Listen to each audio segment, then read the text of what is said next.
अस्सलामुअलैकुम। ये लेक्चर पिछले लेक्चर से ही जुड़ा है जो कि कनेक्शन बनाने के बारे में था।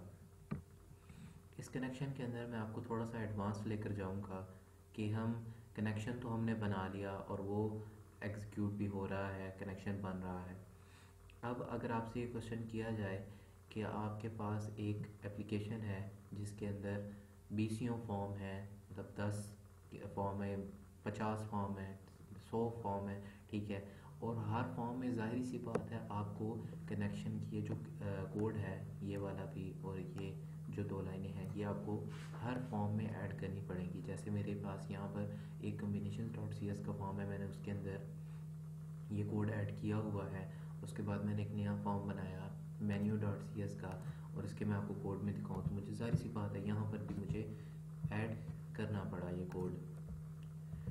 तो हमारे पास ये कोड ऐड करना कोई मसला नहीं है, लेकिन अगर ऐसा हो जाए कि हमें ये पाथ चेंज करना पड़ जाए, क्योंकि और वो चेंज करना पड़ भी जाता है क्योंकि अभी मैंने पाथ इसको अपनी डेस्कटॉप का दिया हुआ है, जबकि जब मैं इसको डिप्लॉय करने लगूंगा तो मैं इसको स्टार्टअप का पाथ दूंगा जो कि इसके बिन के डिबग के फोल्डर के अंदर जब मैं डाटाबेस को रखूँगा तो मैं उसको वो वाला पाथ दूंगा, ना कि ये वाला पाथ जो कि मेरे डेस्कटॉप का पाथ है। अगर मुझे पाथ चेंज करना पड़ गया तो मुझे 50 फॉर्म है मेरे पास, और तो मुझे 50 के 50 पर वो चेंज करना पड़ जाएगा। इसका सलूशन ये है कि आप क्लासेस का यूज़ करें। आप एक क्लास के अंदर ये कनेक्शन का कोड बना कर रख लें और फिर उस क्लास का ऑब्जेक्ट बनाकर आप हर फॉर्म के अंदर उसको यूज़ कर सकते हैं। और फिर जब आप पाथ चेंज करेंगे तो आप क्या करेंगे कि जस्ट क्लास के अंदर आप वो पाथ चेंज करेंगे और वो ऑटोमेटिकली तमाम के तमाम फॉर्म्स पर वो एप्लीकेबल हो जाएगा। हम स्टार्ट करते हैं कि हम किस तरीके से कनेक्शन का कोड एक क्लास के अंदर रखते हैं और फिर उसको मुख्तलिफ फॉर्म्स के अंदर यूज़ करते हैं।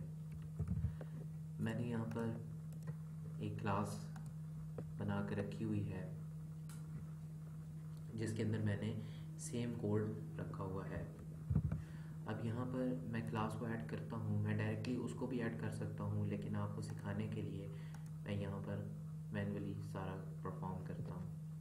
यहाँ पर मैंने क्लास ठीक है ऐड की, इसका नाम मैं कुछ भी दे देता हूँ, मैं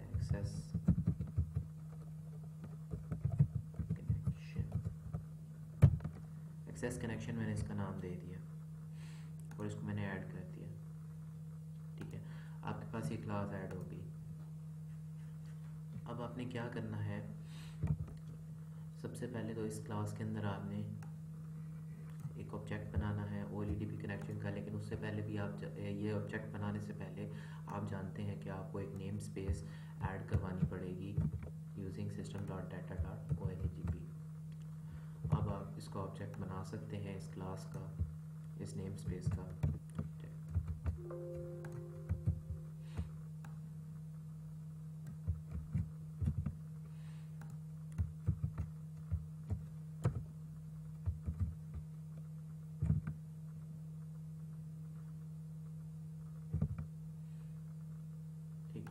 अब आपने क्या करना है, ये मैंने इसको बाहर बनाया तो इसने मुझे एरर शो किया है और वो ये मुझसे डिमांड कर रहा है कि आप इसको इस क्लास के अंदर बनाएं। ठीक है जी, मैंने ये किया। उसके बाद मैंने इसका एक कंस्ट्रक्टर बनाया जो कि खुद ही से जैसे ही क्लास का ऑब्जेक्ट बनेगा तो वो कॉल हो जाएगा। और उस ऑब्जेक्ट मैं यहाँ पर कोड जो है वो कॉपी कर रहा हूँ, ये वाली 2 लाइंस और ऊपर वाली 1 लाइन ये बिल्कुल एज इट इज़ हैं और सेम हैं जैसे आप पहले कनेक्शन बनाया करते थे। यहाँ पर क्या डिफरेंस है कि आप ये सारे का सारा कोड एक क्लास के अंदर लिख रहे हैं, और दूसरी यहाँ पर चीज़ जो आप नोट करेंगे वो ये है कि मैंने जो कनेक्शन की स्ट्रिंग थी वो मैंने किसके अंदर रखी, इसके डिफ़ॉल्ट कंस्ट्रक्टर के अंदर। और कंस्ट्रक्टर के अंदर रखने की क्या वजह थी, वो ये थी कि जैसे ही इस क्लास का यानी कि इस एक्सेस कनेक्शन की क्लास का ऑब्जेक्ट बनेगा तो ये कंस्ट्रक्टर कॉल हो जाएगा और कनेक्शन क्रिएट हो जाएगा। तो अब मैं इसको कॉपी कर रहा हूँ और यहाँ पर मैं इसको सेव कर देता हूँ। अब ये मेरा परफेक्टली कनेक्शन बन चुका है और इसको मैं यूज़ कर सकता हूँ। अब इसको यूज़ करने के लिए मैं क्या करूँगा कि अपने फॉर्म है जहाँ पर मैं इसको यूज़ करना चाहता हूँ, वहाँ पर मैं इसका ऑब्जेक्ट बनाऊँगा।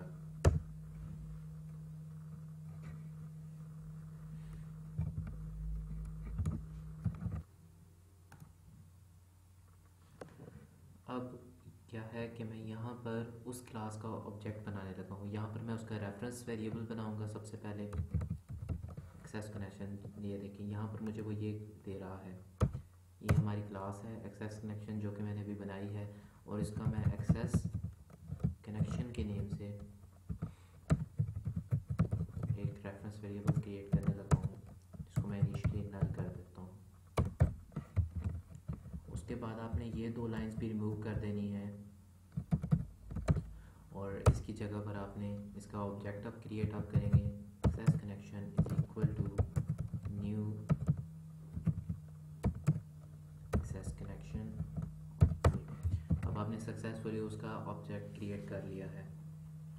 इसके बाद आपने इसका रेफरेंस सेट करना है, डॉट ओएलईडी कनेक्शन। ये जो लाइन मैंने अब लिखी है, अगर आप ये नहीं लिखेंगे तो वो आपको डाटा कोई भी इंसर्टिंग या अपडेटिंग या डिलीटिंग के वक्त वो आपको एक एरर शो करेगा, object reference not set to an object. तो ये उसका रेफरेंस उसको सेट कर रहा है उस कनेक्शन क्लास के साथ। अब आपने कनेक्शन आपका सक्सेसफुली बन चुका है इतने से कोड के साथ, यानी कि आपने 3 लाइंस उसके अंदर ऐड की अपनी क्लास के अंदर। सबसे पहले मैं रिपीट कर देता हूँ, आपने क्या किया, ये उस क्लास का नेम है जो कि आप देख सकते हैं एक्सेस कनेक्शन की क्लास है। इस क्लास का आपने एक रेफरेंस वेरिएबल बनाया जिसको आपने इनिशियली नल कर दिया। उसके बाद आपने क्या किया कि इसका आपने ऑब्जेक्ट बनाया, और फिर तीसरी लाइन आपने क्या लिखी, उसका एक रेफरेंस वेरिएबल, उसका रेफरेंस ऑब्जेक्ट क्रिएट किया। अब आपने क्या करना है कि इसको यूज़ मैं आपको बताता हूँ कि किस तरीके से करना है। जिस जगह पर आप कनेक्शन ओपन करते थे वहाँ पर आपने, मैं आपको बताता हूँ कि आपने किस तरीके से कनेक्शन ओपन करना है। सबसे पहले ये देखिए यहाँ पर वो आपको एरर शो कर रहा है। यहाँ पर आपने क्या करना है कि access connection dot access connection,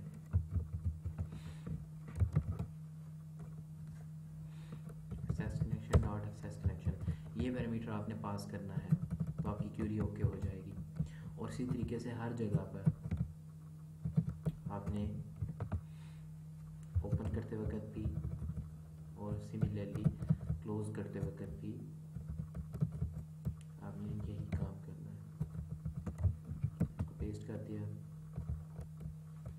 और आपके तमाम एरर्स रिमूव हो चुके हैं।